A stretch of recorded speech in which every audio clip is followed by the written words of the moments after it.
Onídúró mi ẹ ṣeun. One time.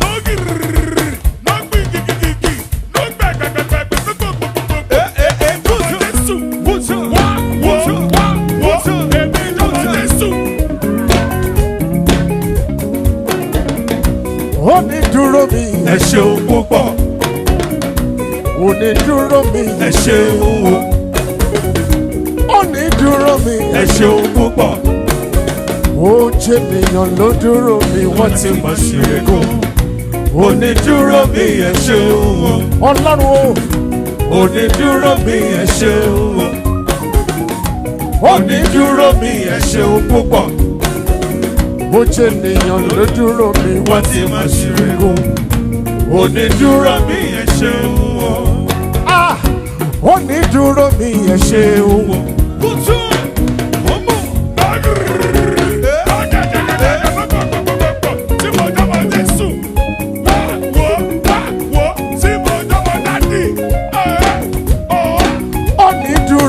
Ẹ ṣeun púpọ̀. Ó jẹ́ ènìyàn ló dúró mi wọ́n ti mọ̀ ṣe é. Onídúró mi ẹ ṣeun. Ọlọ́run o. Onídúró mi ẹ ṣeun. Onídúró mi ẹ ṣeun púpọ̀. Ó jẹ́ ènìyàn ló dúró mi wọ́n ti mọ̀ ṣe é. Onídúró mi ẹ ṣeun. Ẹ tóbi o bàbá ẹ mà tóbi o.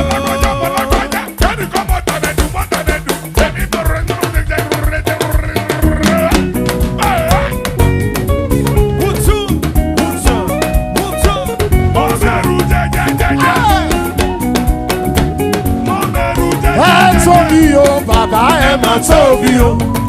Ọba tí kì í gbàgbé tẹ́lẹ̀. Ọlọ́wọ́ gbọgbọrọ. Afúnimọ̀sí ìrẹ́kùn o. Ẹ tóbi o. Ẹ tóbi.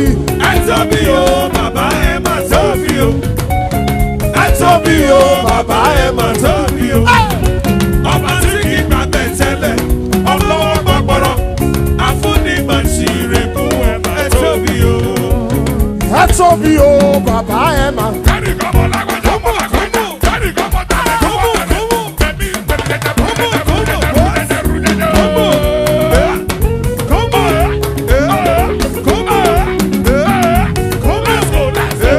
Fèyí f'Olúwa lóyin Jésù lọ́wọ́lọ́wọ́.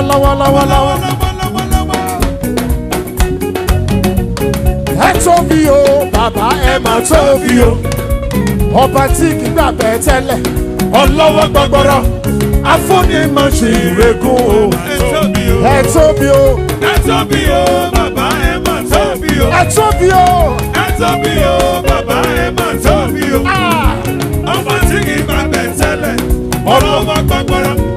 Afúnimọ̀sí ìrẹ́kùn ẹ tóbi o. Ó tẹ́ mi lọ́rùn kí n jó sọ́lọ́run mi. Ògbólómọ̀kẹ́ máa jó sọ́lọ́run mi.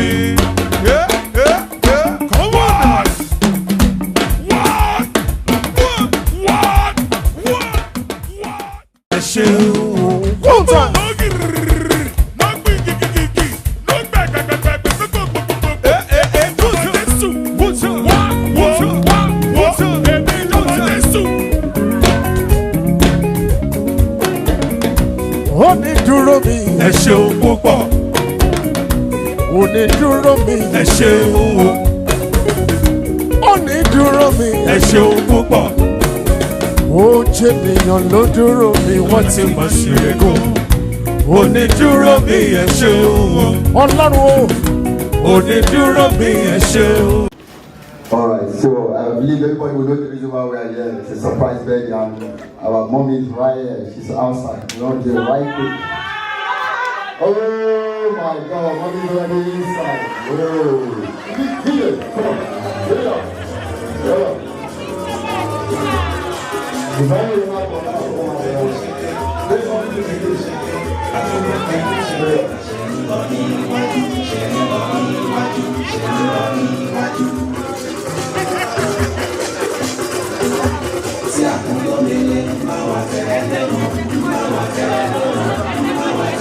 Please, let's welcome mommy, please. Let's welcome mommy. Let's welcome mommy. Let's welcome the celebrant. Let's welcome the celebrant, please. Let's welcome the celebrant.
Daddy. God bless you for coming out. God bless you, man. God bless you, sir. God bless you, everybody.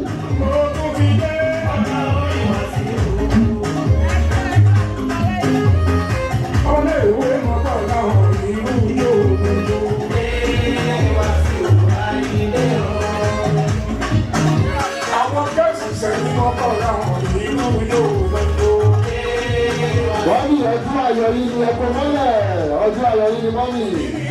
Ẹ̀kọ́ mọ́lẹ̀, ọjọ́ ayọ̀ yìí ni.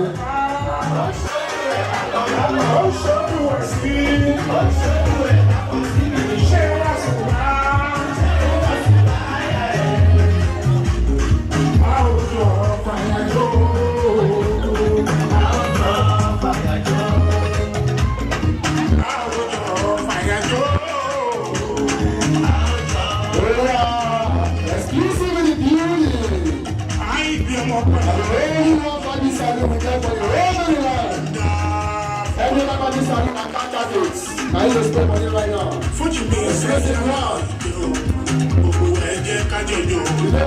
me test you. You gotta know this one there.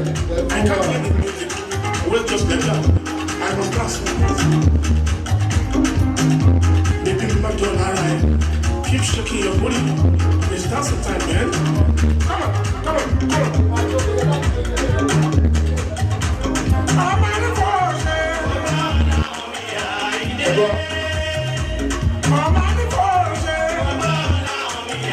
God bless you. God bless you. Right now, our mother's about to go to school to see that right now. Mommy's about to see very soon.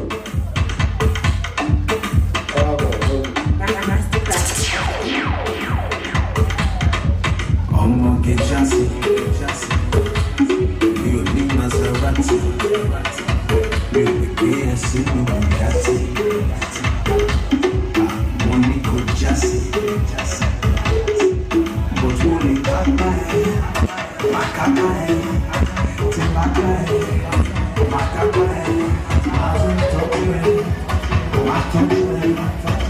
Ipaye, que no lleno el fuego. For the driver is stand by. For the driver, okay, stand by. Ryan, God bless you, bro. I can see you, bro. I can see you. Yes. Money, I talk about that. I talk about saying, I say this free. Money, after you. I say buy money. I buy money. I say buy. You know try money. It's also take money. I wanna be complete. I wanna be a person. Yeah, Shatino. Only no come there. Shatino. What am I? Shatino. Mommy, Shatino. Only they come out. Shatino.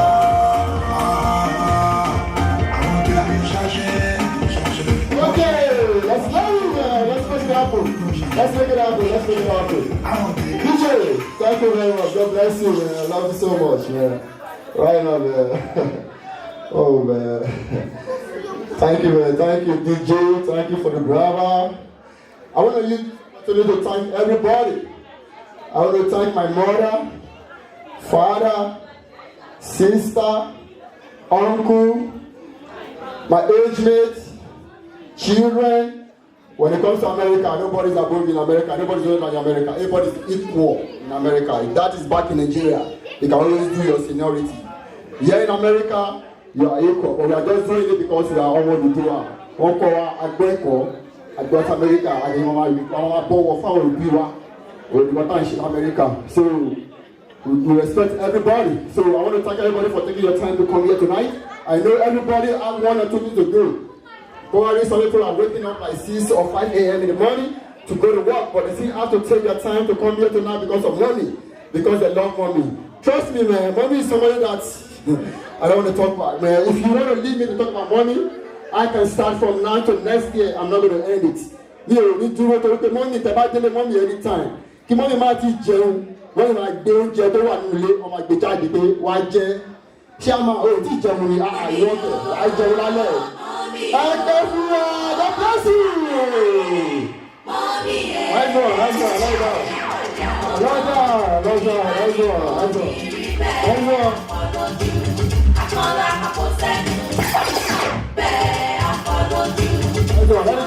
Let it go.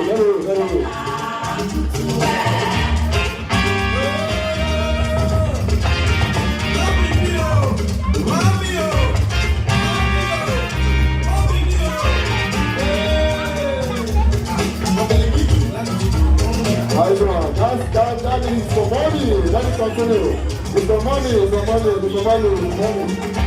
That money take our time to enjoy our music. Wow. Yeah.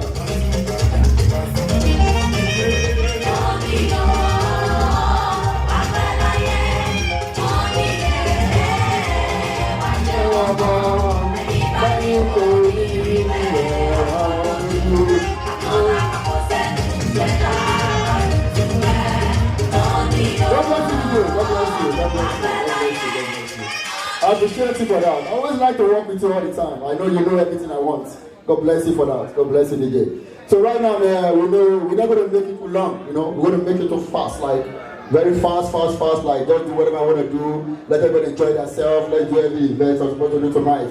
Once more again, I want to thank everybody for taking your time to come here tonight to celebrate our mother, a lovely mother that we know who she used to be all the time. God bless you, mommy. Gbogbo bẹ ṣe ń gbé wa lọ síwájú ẹ̀yin tẹ́ fi ń pọ̀ wá kò ní jẹ́ àníjábọ́ lẹ́yìn mọ́mì àníjábọ́ gbogbo ẹ̀yin gbé wa lọ síwájú àwọn àlọ́ síwájú ni gbogbo ọ̀dẹ̀dẹ̀ kọ́ wa náà mọ́mì gbogbo ẹ̀ náà àníṣe níbàjẹ́ àwọn máa ṣe wọn máa lọ síwájú ni.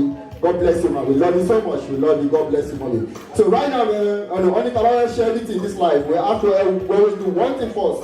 Let's put it in the hand of God. I'm out of big on our shame. I'm out of so long. We can't do anything without God. We can't do anything without God. So God has to come first. So we're going to get a prayer right now. We need a prayer. So actually, the person that's supposed to pray for us is supposed to be a pastor tonight, but he won around right now. I think based on some circumstances, some delay on the road or something. So, but one of the son actually volunteered himself that he's going to do the prayer tonight. That he want to pray for his mom. He want to be the prayer one of the son, and so I'm going to call him Ipaye Abiola to come outside to pray for the mom. Right, people, round of applause for him. Please, let's give him a hand. Let's give him a hand, please. Let's give him a hand for him. It's not easy. It's not easy, please. Please, sorry, when they say let's call somebody to pray and let's jump our hands. DJ, sorry, God bless you. When we call somebody outside to pray for, it's not easy. Prayer is, you can see prayer like it's not like, oh, you're not just to say, Father, bless me, bless you. It's not how you take it. But if you bring the answer here, you will know it's not what you thought. Prayer is a very, very deep something. If you are not in the spirit, it's not something you are used to. You can't force yourself to do it. So if you see somebody that want to willing to do that thing from the bottom of his heart, trust me, man, you gotta appreciate that person. Let's jam our hand one more time for this person. Right now. God bless you. God bless you. Bless you.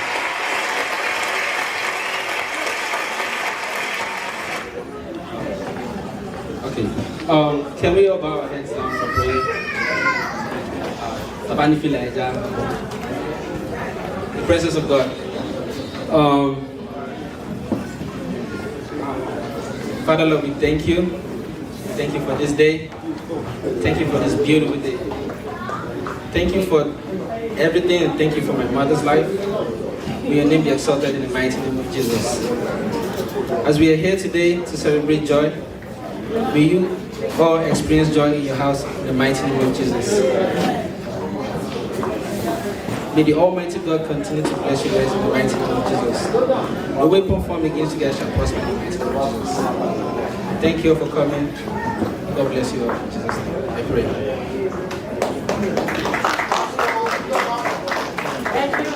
God bless you, Pastor Biela Ipaye. I hope say your pikin no go pray the way you pray this night. I'm glad your prayer not deep enough the way I expected it. I expect that prayer to deep well. Make it put out for fire. Make it burn out well. If I pray this night, everywhere will scatter. Me, I be fine boy, I be dress anyhow, but if when it comes to prayer, I will put my cloth, I will pray. I will pray well because everything I have tonight, everything belongs to me, everything belongs to God first, before me. Without God, there's no me. So I have to always give God the time to everything I'm doing in life. So that's why when it comes to prayer, I always in life. So, excuse me please, DJ. Anyway, I still not delay. Music is going on in the background, so everything is still going on. So right now, that prayer we did the first time is just for like the youth prayer. So right now, anything we are doing in this life, if adults, I want to be as I yet one party gbàdúrà nǹkan yẹn kò tí sí. I need àwọn bàbá ìyá wa wọ́n yìí máa gbàdúrà fún wa. Wọ́n máa fi dé adé lórí fún gbogbo everything tó máa fi wà okay. Ẹ má bínú sí Yorùbá tí mo sọ yẹn mi ò gùn mi wá. Àmọ́ pé ẹ̀gbọ́n mọ́mì Mr. Fires àbí Mr. Kidney mo ti ní orúkọ yẹn ó sàkàmì lórí díẹ̀. Ẹ̀gbọ́n mọ́mì ẹjọ́ tẹ̀bọ́n ẹjọ́ wá síta ẹ wá síta ẹ̀gbọ́n mọ́mì Fasiu Mr. Fasiu Sadadi ẹjọ́ ẹ má bínú pé mo larúkọ mọ́ lórí sà. Ẹ má bínú pé mo larúkọ mọ́ lórí sà ẹ pẹ́ fún wa.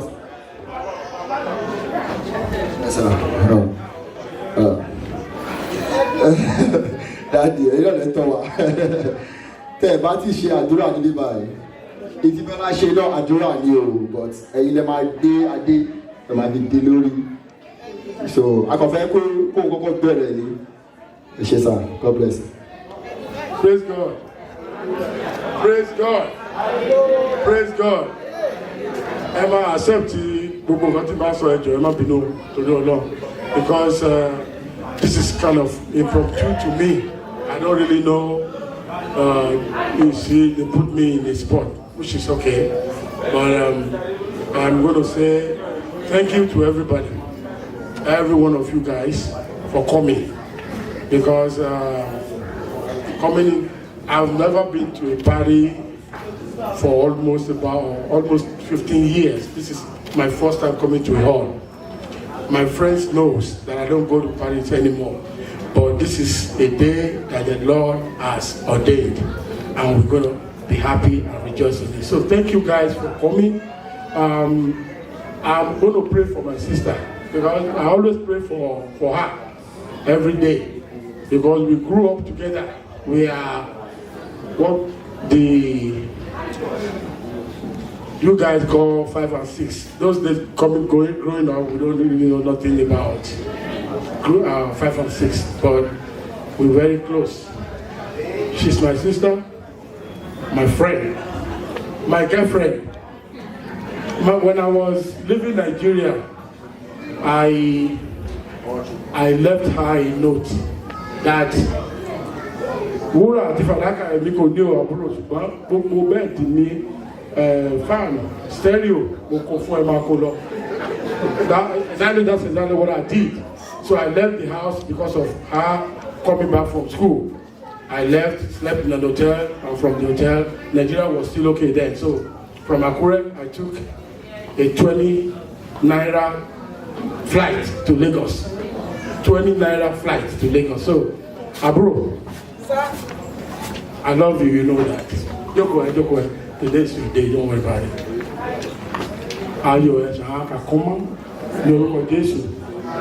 You suffered lórí àwọn ọmọ ẹ. Ọlọ́run ò jẹ́ kí wàhálà ẹ kó já sí asán ní agbára Ọlọ́run. You see, wíwá sí ìlú yẹn kò ní já sásán lágbára Ọlọ́run. You have to forgive me because I'm playing in Yoruba language. I don't know whatever it is. English is foreign to me. I don't know how to speak English, so forgive me, please. Inú ẹ̀ á máa dùn lágbára Ọlọ́run. Wíwá sí ìlú kò ní já sásán. Wàá kó ẹrù, wàá kó àlàáfíà délé. Mi ò mọ̀ nípa ẹrù torí Yorùbá ní wàá kẹ́rù. Mi ò mẹ́ta lè kó lẹ́rù these days tó máa gbà. So àlàáfíà owó gbogbo ẹ̀ ló máa kó délé. And every one of you guys here today, Ọlọ́run á bá mi ṣàdúrà fún ẹ̀mí wá lásán. Lágbára Ọlọ́run ẹ̀mí wá lásán. Ẹni tó fẹ́ lo 10 years tí Boko Haram sọ di 30 years tí gọ́ọ̀mẹ̀ntì Nàìjíríà sọ di ẹ̀kọ́ kò délé lágbára Ọlọ́run.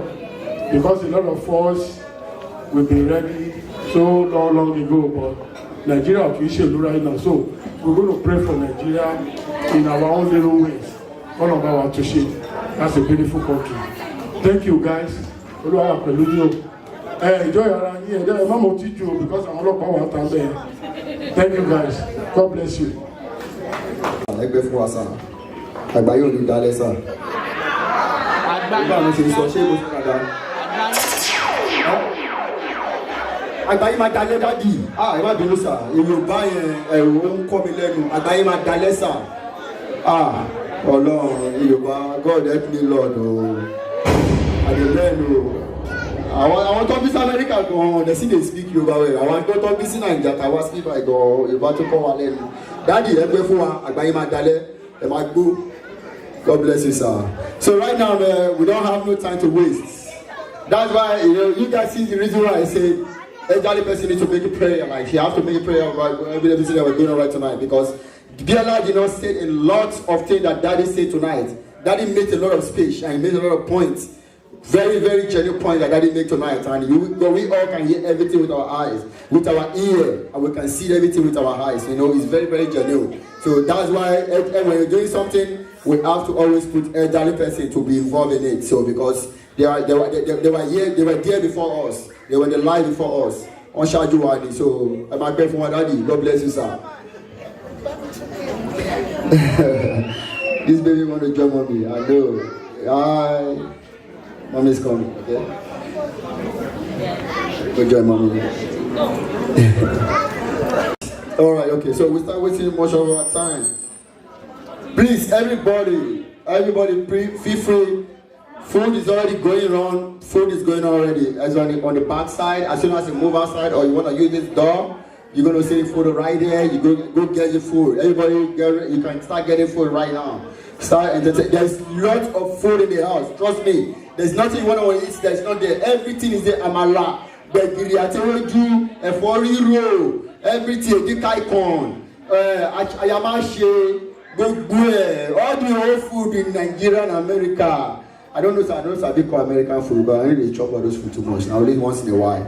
Now only do they chop like chicken, McDonald's, Mr. Bill, Mr. Bill in Nigeria self no best for me. So now small. Now I know for American food. I don't sabi feel I know they feel too big. Say I don't sabi chop food. I go tell you what I do. If you like me, like for who I am. If you don't want to like me, don't like me. I don't say oh I'm a big boy. But I know who I am to myself. So I will tell you who I am. Me, I know I chop American food. I like Nigerian food. I'm telling you the fact. That is who I am. So right now, man, we're not going to waste no much time, man. So we're going to do it. So the next thing we're going right now is we want that dance. Our mama, mommy come outside. Come they dance for you. Mommy no say na freestyle she dey do. Mommy freestyle you got that shady by you.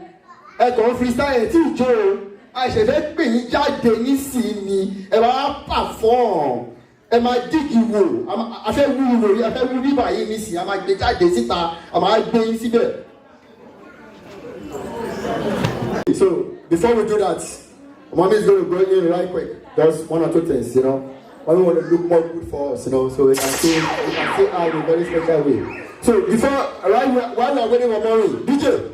Eat something for us, man. Let's be the guests of how we are eating our food. God bless everybody. But let me buy Jade very soon. Need that mommy momo. I don't come mommy not that everything. I don't come on that. I don't pay everything. The body mommy last song. Mommy to the Nero. Mommy to the Queen Elizabeth. What's it take? The body mommy last song. Need that mommy momo. Want me to find going see. So mommy my daddy very soon. Mommy my daddy very soon. I want to change me on board right now. On daddy, but we're burning the time. We're waiting for mommy. We're still going to be continuing to listen to the music on a local level. I am agbórin hello. Your DJ, please. Right now, orin tó bá fẹ́ play. Mi ò fẹ́ kó máa play orin àwọn tiwa fún wa jọ àwọn daddy mommy ló wà ní báyìí bàbá play orin àwọn Sunny Àyìndé àwọn Wasiu Àyìndé gbogbo àwọn orin tó da àwọn orin Yorùbá àwọn mommy àti daddy ló wà ní báyìí wọ́n máa play orin ṣọ̀kí náà ṣọ̀kí àwọn daddy àti mommy ò lè play orin ṣọ̀kí náà ṣọ̀kí fún wa lórí àwọn.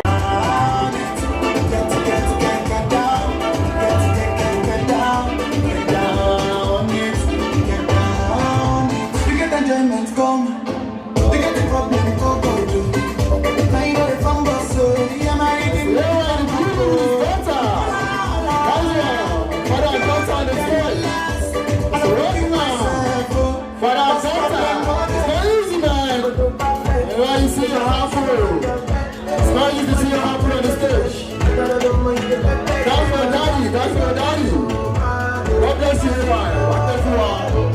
àlọ́síwájú.